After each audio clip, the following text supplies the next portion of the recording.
Good afternoon, everyone. My name is Benjamin, and today I'm doing something a little bit lighter.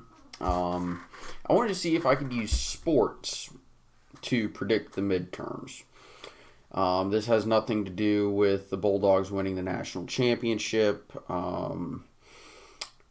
has a little bit to do with it. If you like content on this channel, likes, comments, subscriptions, they always do help, and I greatly appreciate it. I haven't set a sub goal for the year simply because election years I tend to gain a lot more support during them. So I think it's probably a good idea for me to not set it up. But I think if I keep pumping out the content weekly and doing everything right, and just telling it as it is and not going crazy with clickbait, I think 1,500 subscribers is perfectly a reasonable target. I could probably get more or less, I don't know yet, but we're sitting at just under 1,000, so that's pretty cool. And I'm gonna keep the hat on for this video because I'm celebrating on the inside because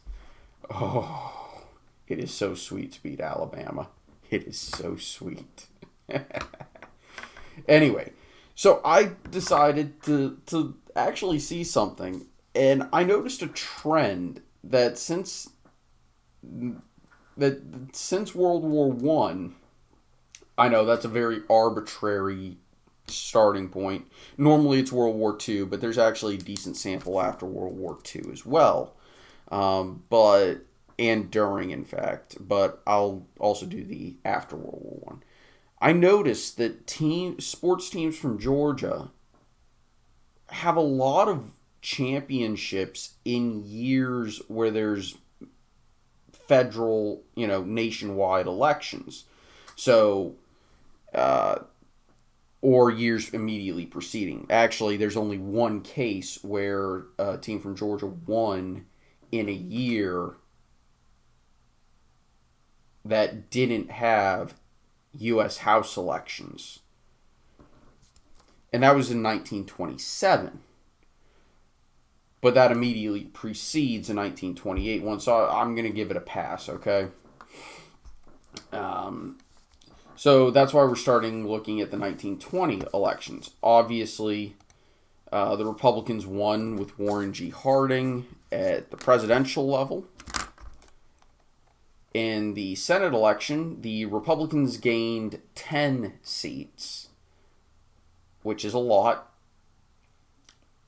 It's a lot, yeah.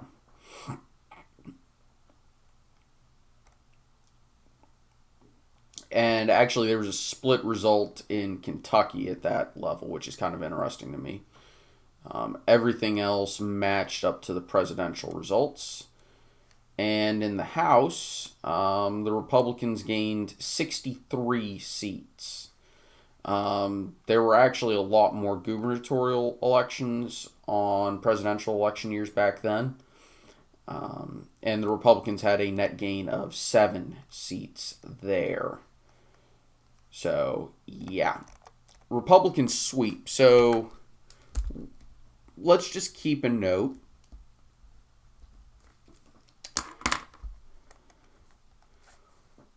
And let's look at our next election, which was 1928, after the Bulldogs won again. By the way, 1920 was the Georgia Bulldogs college team, right? The Dogs won again in 1928. And, well, Herbert Hoover won in effectively a landslide, losing only outside of the Deep South, losing only in Massachusetts and Rhode Island. Republicans gained 8 seats in the Senate.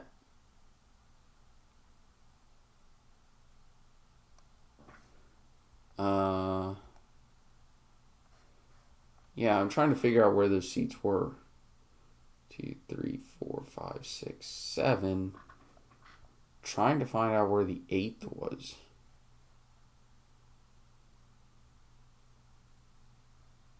Unless Rhode Island had a double barrel. But yeah, so Republicans gained 8 seats in the Senate. Republicans gained 32 seats in the House.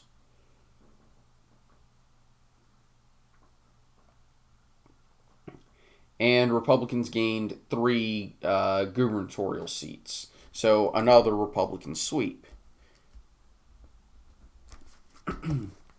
Moving on to 1942, where we only had the House and the Senate up for grabs because it was a midterm, as well as a few governorships.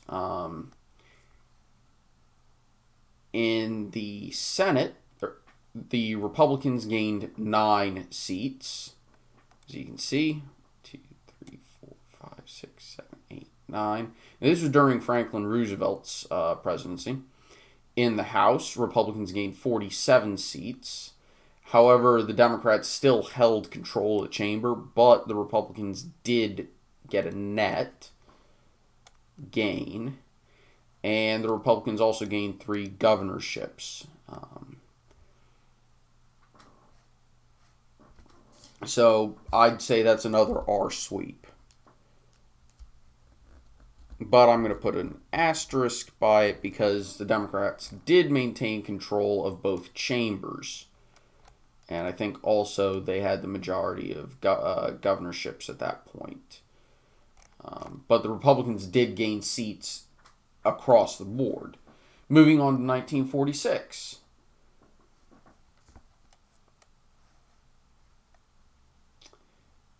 In the Senate, Republicans actually gained control of the chamber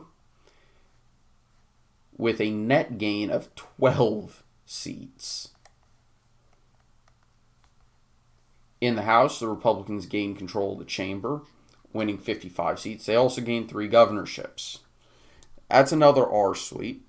Governorships, I think that the Republicans may have actually controlled a majority of state governor's mansions at that point, but don't know.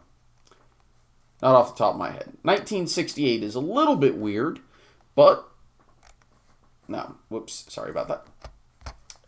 At the presidential level, Richard Nixon won pretty handedly. In the Senate, Democrats held the chamber, but Republicans had a net gain of 5 seats. And California also had a split result. Interesting to note. In the House, the Democrats held the chamber, but the Republicans did get a net gain of seats. And in governorships, Republicans picked up. So I'm also comfortable calling that a Republican sweep. But I'll put an asterisk by it because I think that's fair. Because Republicans did gain across the board. In 1980, let's flip out to the elections. Ronald Reagan, the Republican, dominated in the election, which is not too much of a surprise for me.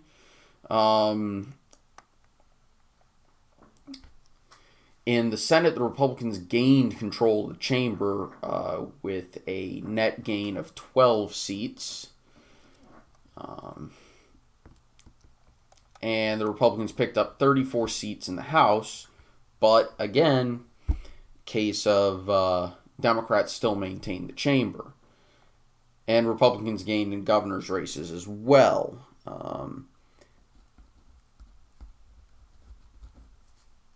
So I'm going to put an asterisk by that just because Democrats did maintain control of the House of Representatives. So, again, I'm trying to be fair here. 1990, the midterms. And unfortunately, the evil team from Atlanta, Georgia Tech, won the national title, though they did share it with Colorado.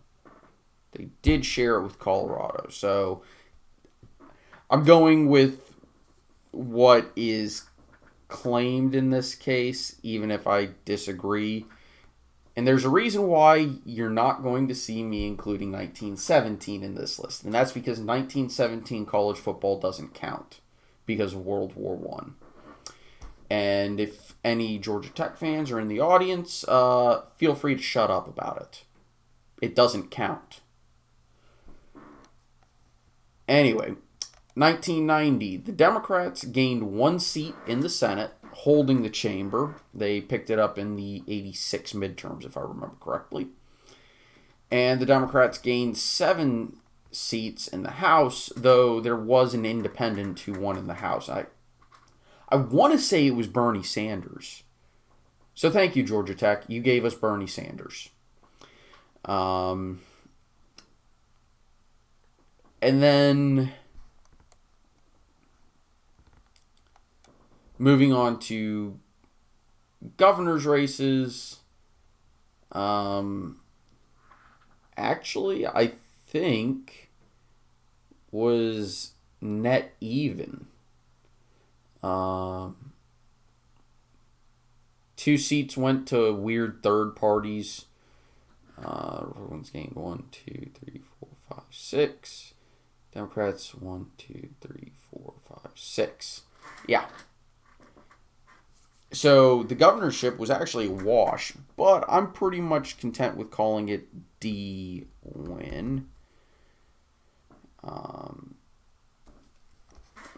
So Democrats, I'll call that a win there. And in 1994, this was Bill Clinton's first midterms. In the Senate, Republicans gained control of the Senate, winning 8, getting a net of 8 seats, which was pretty significant.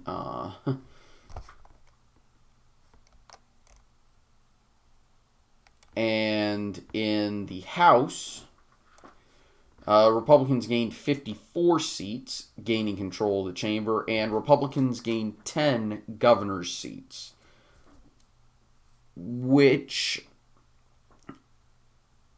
and this is actually the first time you're going, this one, the reason why 94 is included is because the Braves won the World Series that year. I am very comfortable calling that a Republican sweep. And yeah, so if we go and fast forward to 2022,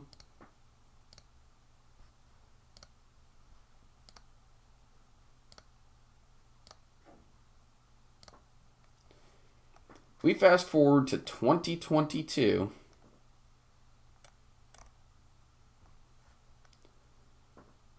It's going to be a very, very interesting situation because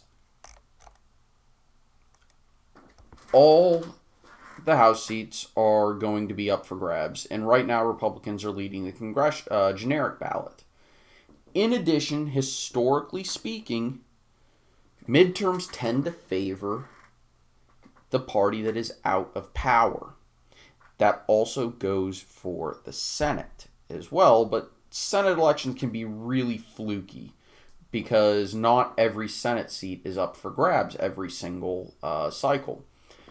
You've only got a third, and it's highly dependent on which states are up for grabs that year.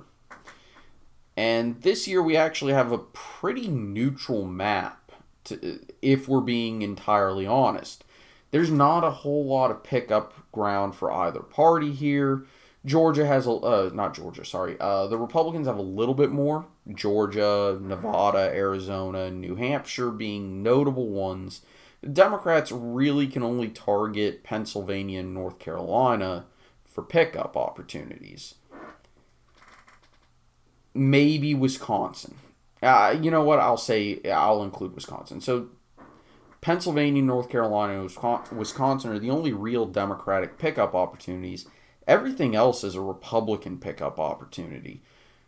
Nevada, Arizona, Georgia, New Hampshire. It's not a great idea, to be honest, to suggest that the Democrats are going to truly gain control of the Senate. It's not a map that favors them like the 2018 midterm. The 2018 map favored the GOP in the Senate. And the only reason it did that was because you had Democrats in a lot of deep red territory. You had a Democrat in Montana, you had one in North Dakota, you had one in Indiana. Um, Two of those flipped. Missouri, you had Claire McCaskill. That's three right there. The other flip that the Republicans had that year was in Florida, which was a little bit of a weird one, but maybe we shouldn't have thought of it as such. In the governor's races, well, Republicans again have pickup opportunities. Pennsylvania, it's a pickup opportunity. Nevada, that's a pickup opportunity. Kansas, pickup opportunity. Wisconsin and Michigan are all pretty reasonable pickup opportunities for the Republicans. Maybe New Mexico in a good year. That said, the Democrats do have pickup opportunities in Maryland and Massachusetts. But yeah, so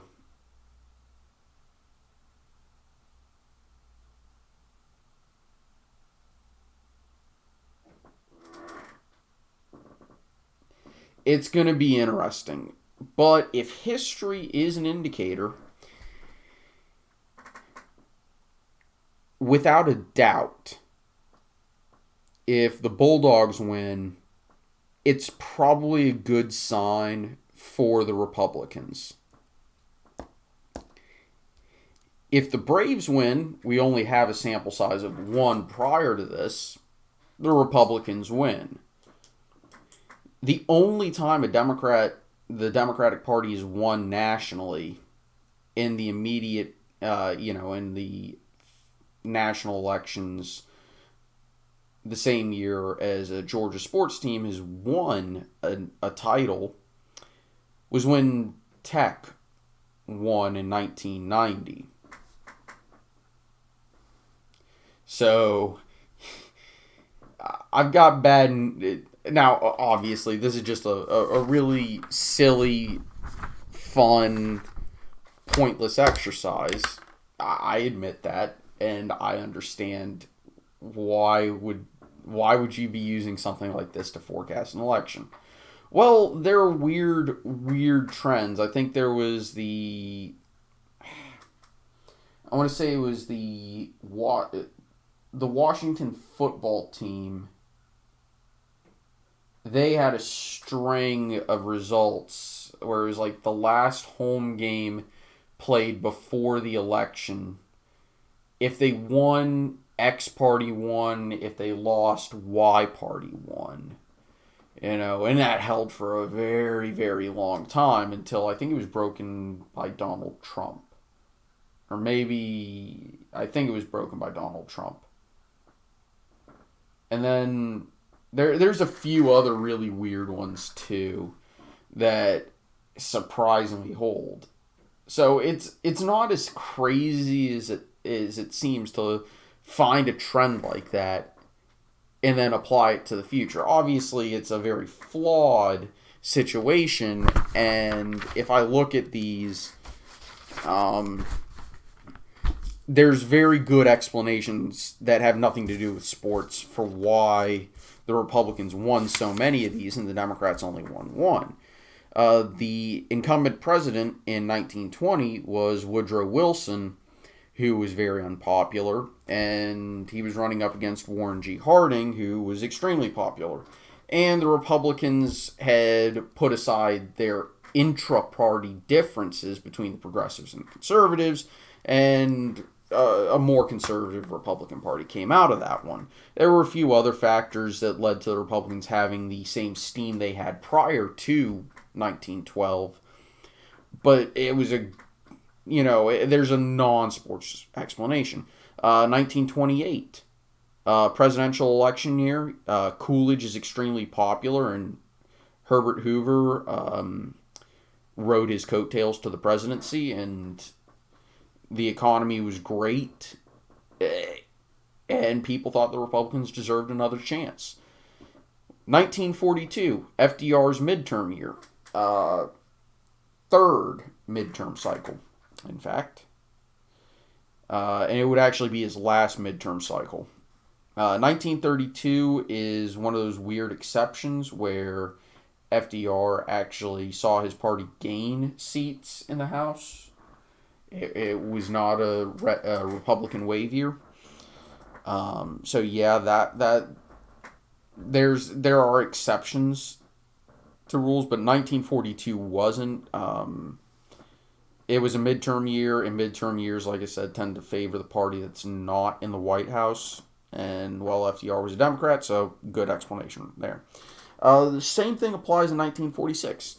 Harry Truman, very unpopular. He was a Democrat, so he's in the White House. The Republicans aren't. The Republicans are probably going to do better. 1968, that is a weird cycle to begin with. You had George Wallace and a few others causing chaos, and Nixon was doing Nixon things. But it was a presidential election after 8 years of Democratic rule. Kind of makes sense, in my opinion, that the Republicans would gain there. 1980, presidential election year, unpopular Democratic president, and Ronald Reagan just dragging the Republicans kicking and screaming to a win. So, yeah, again, reasonable explanation there. 1990, Republican is in the White House, believe it or not, and the Democrats had a pretty solid victory in the midterms. It wasn't a dramatic one, to be 100% honest, but it was a victory for sure. 1994, Bill Clinton's first midterm year, so yeah, obvious answer there should be pretty obvious. And 2022, well, it's a Democratic election year. Joe Biden is not the most popular person on the planet. And the Republicans, I think, are hitting on a very good strategy for the midterms right now. So, yeah. Obviously, we're going to return to more normal content later. I just wanted to have some fun today. Thank you all for watching. Hope you enjoyed. And I'll see you all next time. Bye-bye. Go Dogs.